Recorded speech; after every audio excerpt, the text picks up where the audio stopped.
The Night of the Forest's Warning, a tale of survival and mysterious happenings. The sun had set on the dense forest, casting eerie shadows on the trees as the night creatures stirred from their slumber. The rustling of leaves and the chirping of crickets filled the air, creating a symphony of sounds that echoed through the woods. But something was different tonight. The animals seemed uneasy, as if they knew something was coming.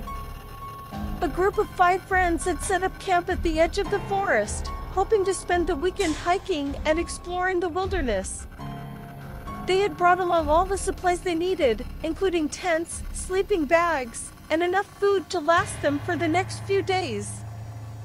The group was made up of 4 guys and 1 girl, all in their mid-20s, who were excited to spend some time away from the city and reconnect with nature.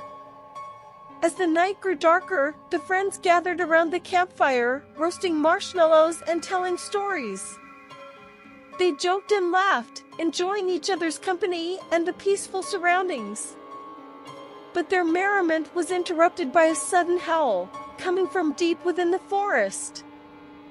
The group fell silent, listening intently as the sound echoed through the trees. "What was that?" asked Mark, one of the guys. "I don't know," replied Emily, the girl of the group. "But it doesn't sound friendly."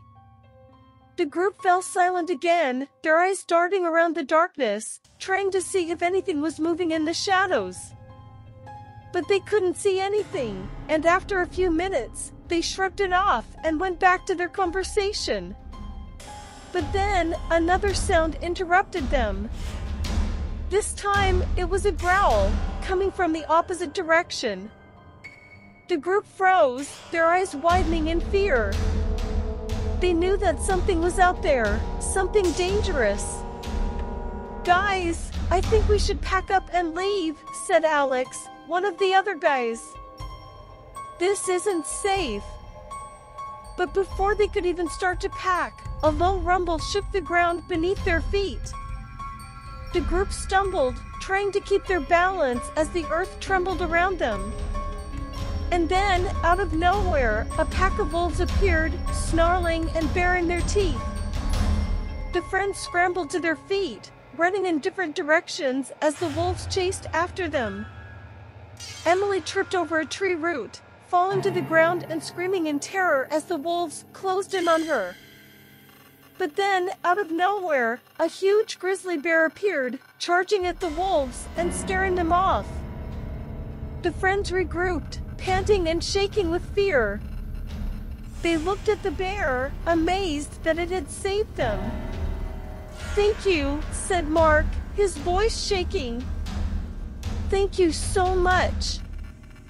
The bear just grunted, before lumbering off into the darkness. The friends were left standing there, trying to catch their breath and make sense of what had just happened. "We need to get out of here," said Alex, his voice urgent. "We can't stay here. It's not safe." The group agreed, quickly packing up their things and leaving the forest behind. But as they walked away, they couldn't shake the feeling that something was still watching them, something dangerous and deadly. The next day, the friends were back in the city, trying to put the events of the night before behind them. But they couldn't forget what had happened, and they couldn't shake the feeling that they had narrowly escaped something terrible. As the days passed, the friends started to notice strange things happening around them.